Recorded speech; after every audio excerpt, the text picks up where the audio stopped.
皆さんこんにちは。チベ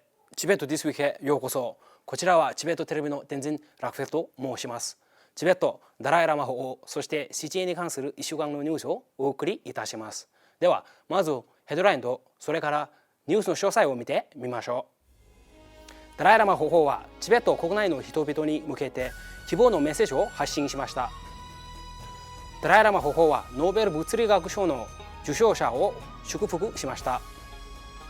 中国の警察により拷問によってチベット人2名死亡して他4名が拘束中です。ペンバスル出席大臣と CTA はマハトマ・ガンディ誕生153周年に献花を行いました。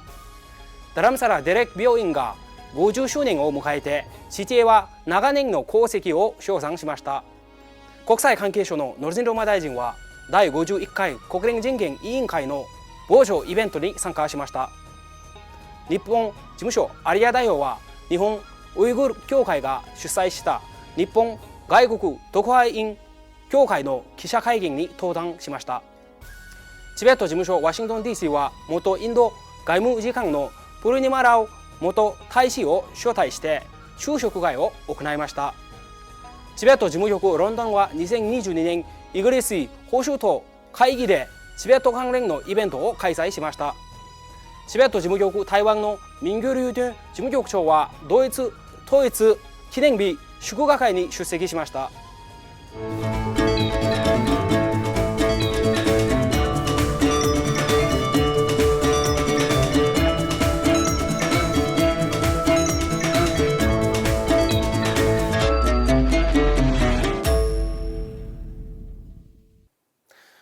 ダライラマ法王は中国政府によるコロナ規制により厳しい制限を受けているチベット国内のチベット人に対して慰めのメッセージを送りました。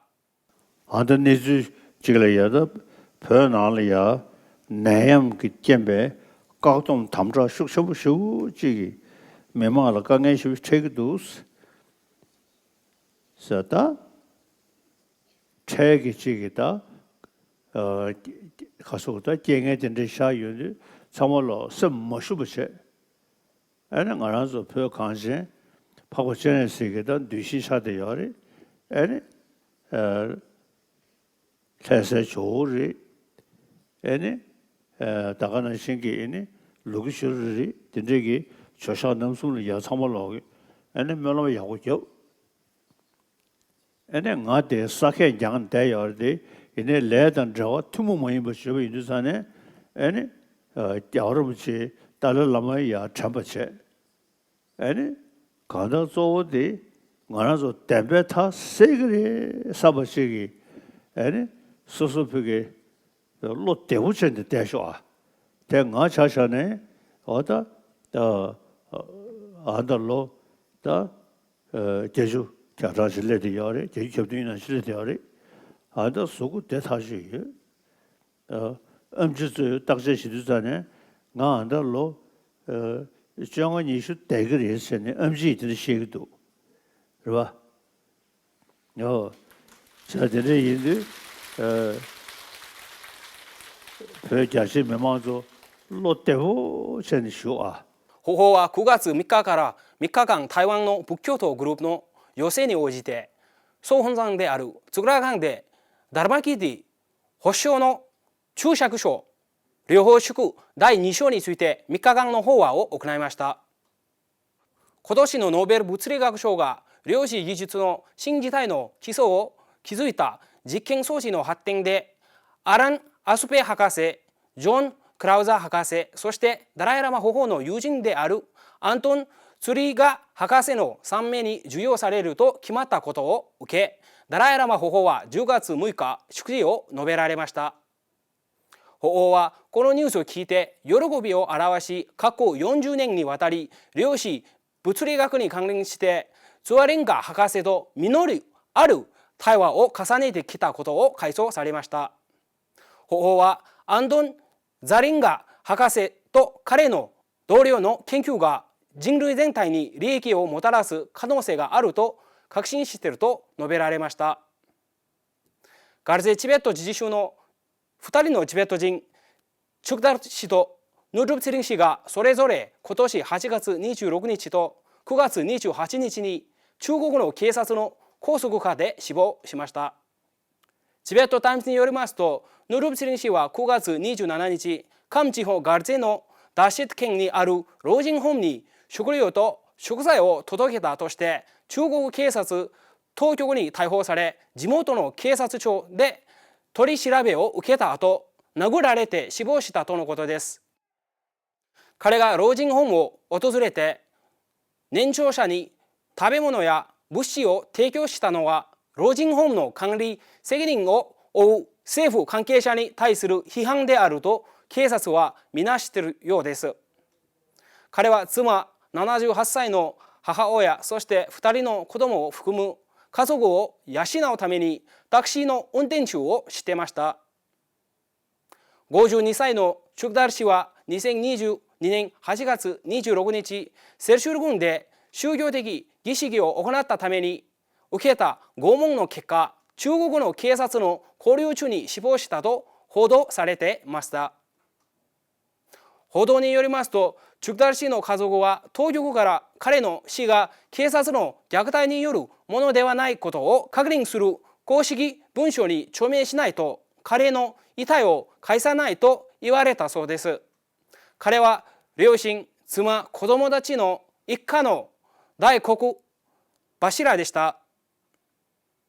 通信によりますと、ギャロ氏、シェド、バモ、ゴリ氏という他の4人のチベット人も宗教儀式を指導したとしてチャクドル氏とともに8月24日に逮捕されて、現在カルゼ県刑務所に収容されています。9月2日、ペンバスリン出席大臣と CTA はマハトマ・ガンディ氏の153回目の生誕祭に献花しました。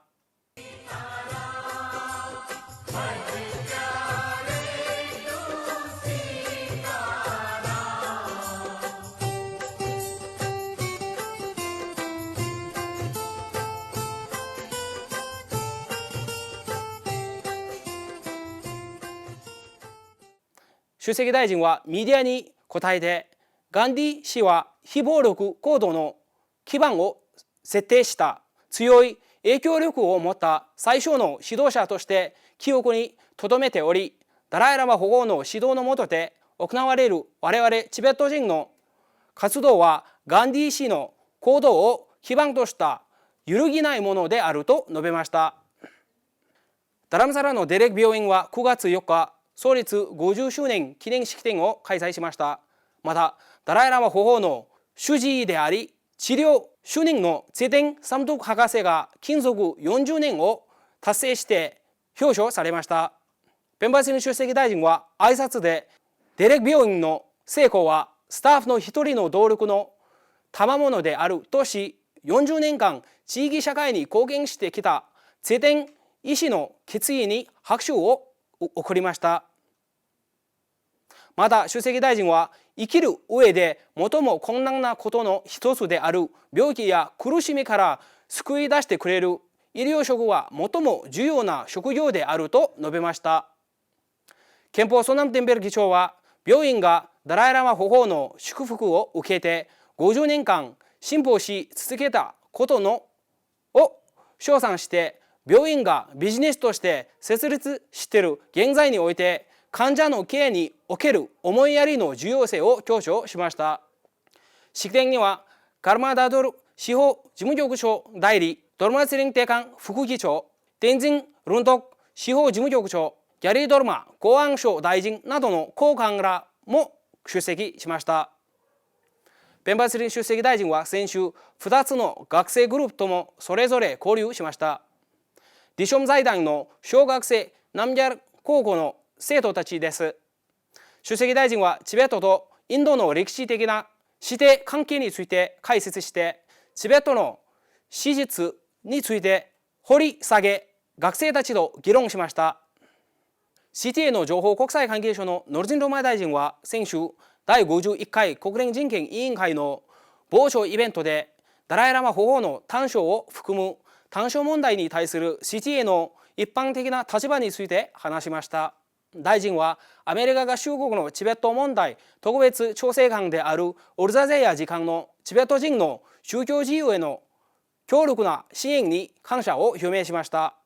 また、ジュネーブのスチューデント・イニシアティブ・オン・アジア大学院で外交の現場を知るチベットの事例というテーマでチベット支援者や協力者と交流しました。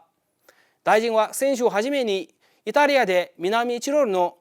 アルノ・コンパーチュ大統領に面会しました。両名は中国の支配下にあるチベットの現状を中心にさまざまな問題について意見交換を行いました。さらに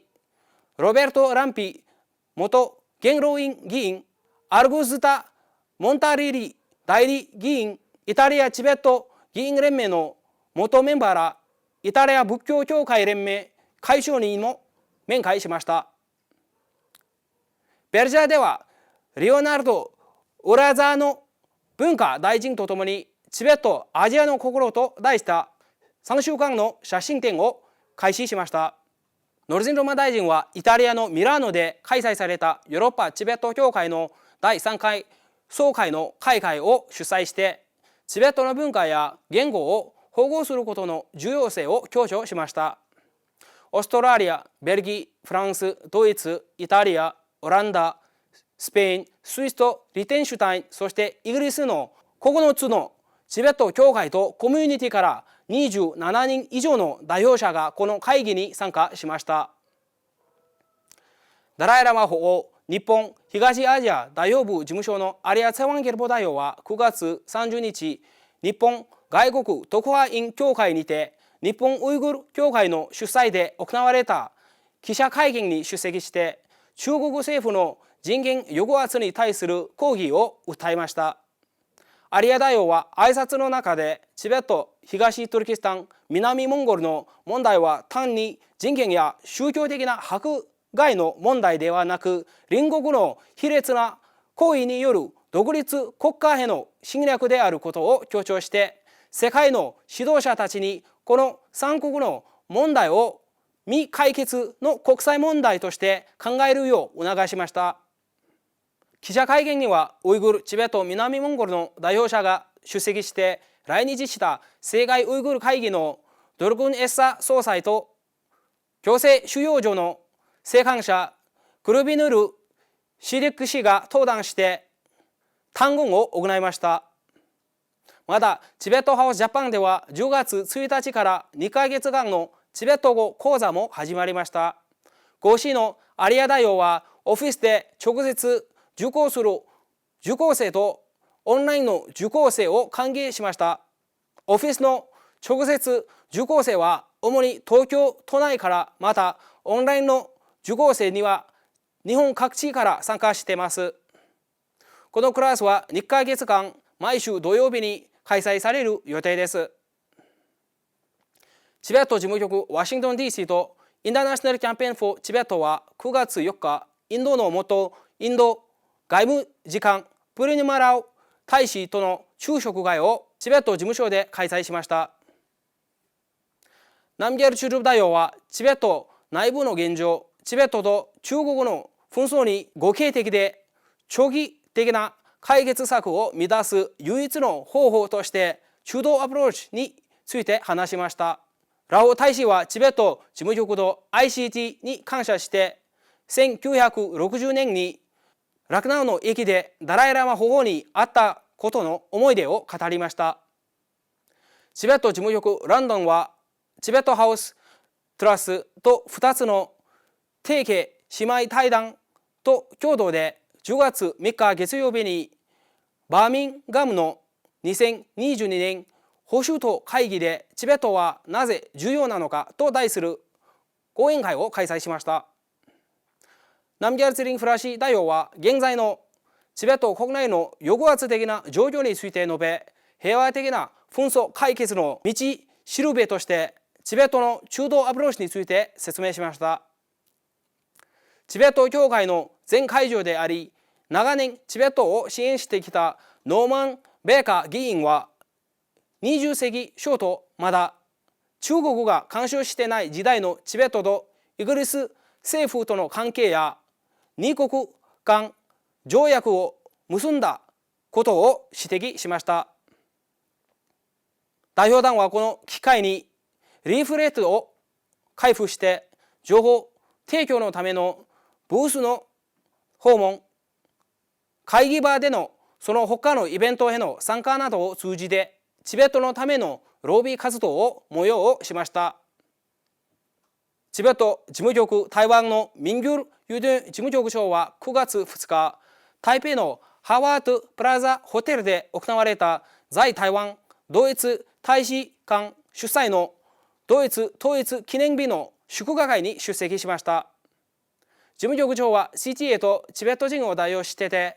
チベット問題に対するドイツの継続的な支援に感謝の意を表しました。皆さん、今週のニュースはこれで以上です。ご視聴どうもありがとうございました。皆さんにとって今週も良い1週間になりますように。はい。